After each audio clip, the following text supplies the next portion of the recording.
Thank you very much, Your Honor.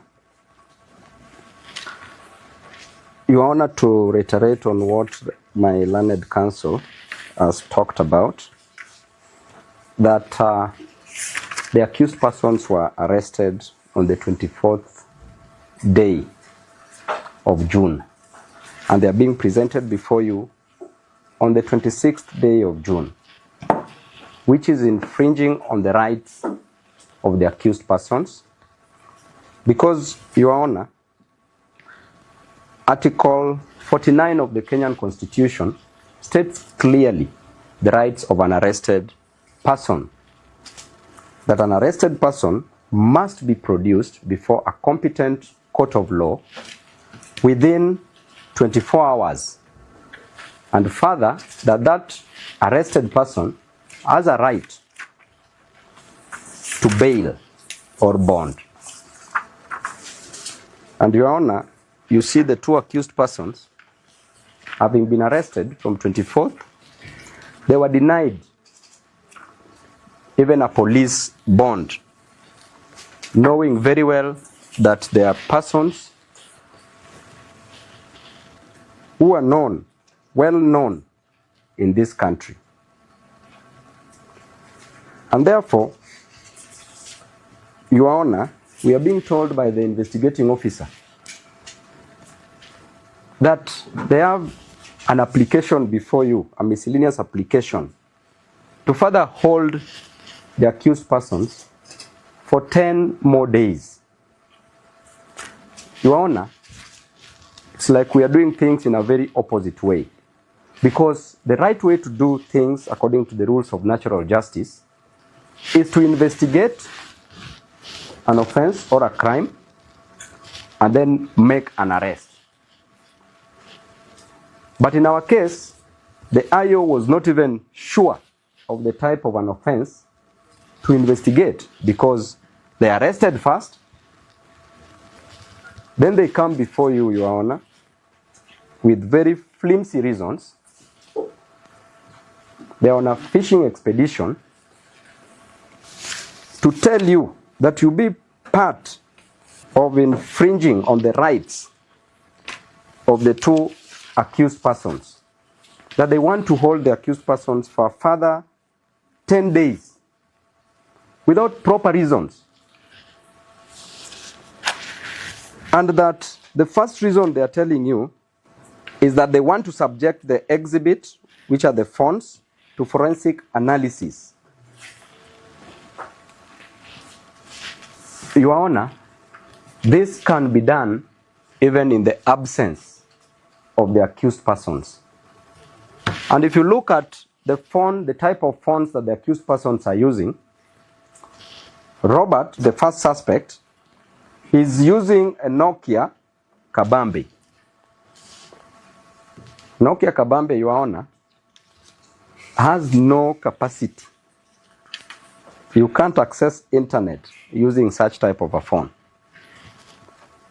And the second suspect, Suleiman, is using Nokia C1, and this person is not on X, he's only on Facebook. And what is brought? The second suspect uses that? Nokia C1. The first one is Nokia? Nokia Kabambe. And then the second? It's Nokia C1. It's the other way around. Yeah. They are waiting to record statements from key witnesses in the investigation. Your Honor, since when?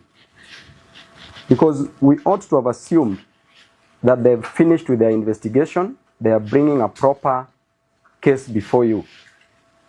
And they want the suspects to be present when they are recording statements from key witnesses. And Your Honor, the same IO, investigating officer, said very well that these two suspects are capable of interfering with the witnesses.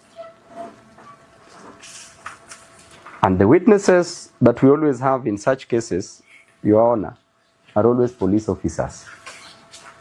So we ask ourselves, Your Honor, that the other day, there's a suspect who was arrested in a police cell, Albert Ojwang.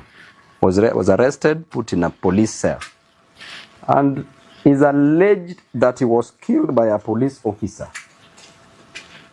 And therefore, Your Honor, if we leave these two suspects in the hands of the police officers, they are dangerous people, because they are supposed to protect life and property, and it is alleged that they took life and property. They took life, sorry, and also property, because some property of the arrested person were missing. So therefore, Your Honor, this is a police officer. These are police officers who are armed. You are being told, Your Honor, and the state is wasting the court's resources by us sitting here a whole day.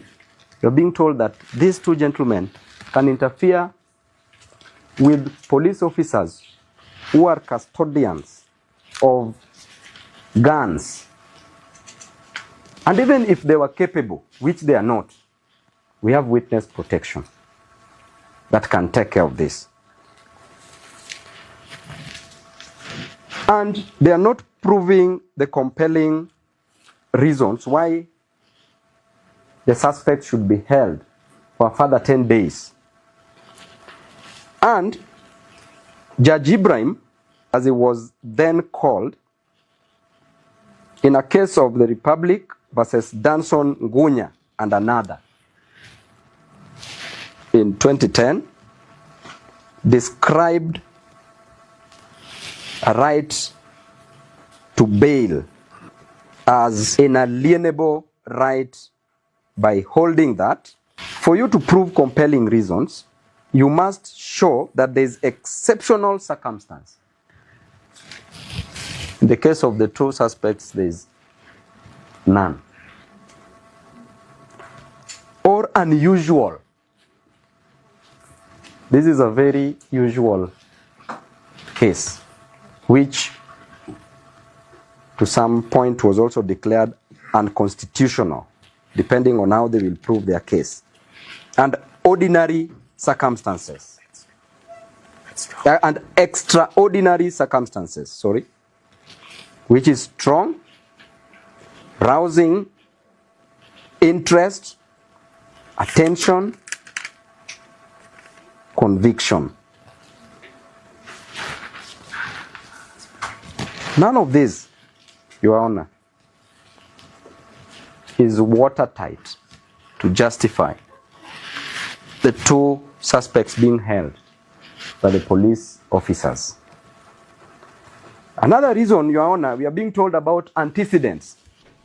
That the two suspects were arrested before, that they are habitual offenders.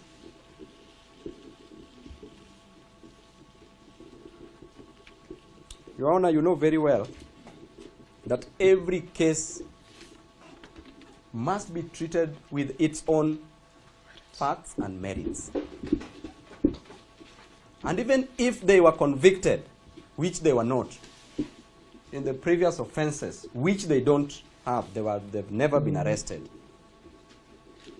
then it means that they already served.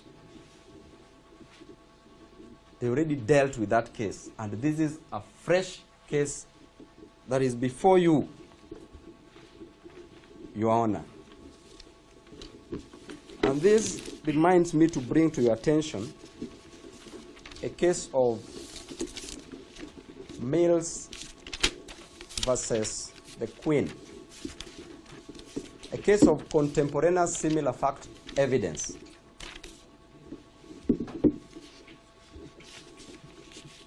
That Mills used to commit an offense, used to murder children in a bathtub and bury them around the house. Mills was arrested, charged with murder, served. Common law precedents. So, Your Honor, to drive my point home, there's a time that somebody else killed in a similar way, but the authority went for Mills, arrested Mills, charged with murder, was convicted. But on appeal, it was found that it is not males who killed, or he was wrongly charged for that matter. So therefore, antecedents does not apply here.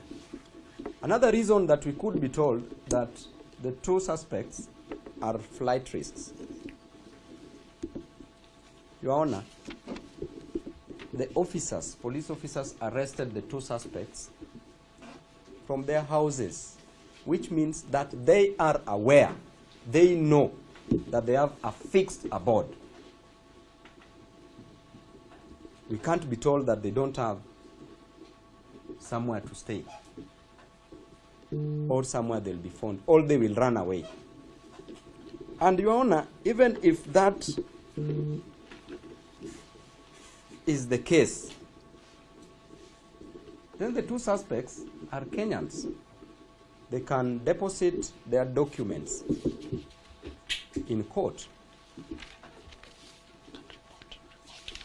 or they can report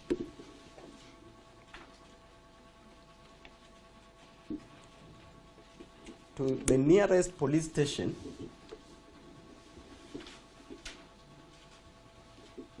depending on the direction that the court may deem fit. Therefore, Your Honor, as I finish, I want to say that this application, the IO is on a fishing expedition. The application is vexatious. It is lame. It is flimsy. It is limping. And it is an abuse of the court process. Thank you, Your Honor. And I request the court to release the suspects on a free bond.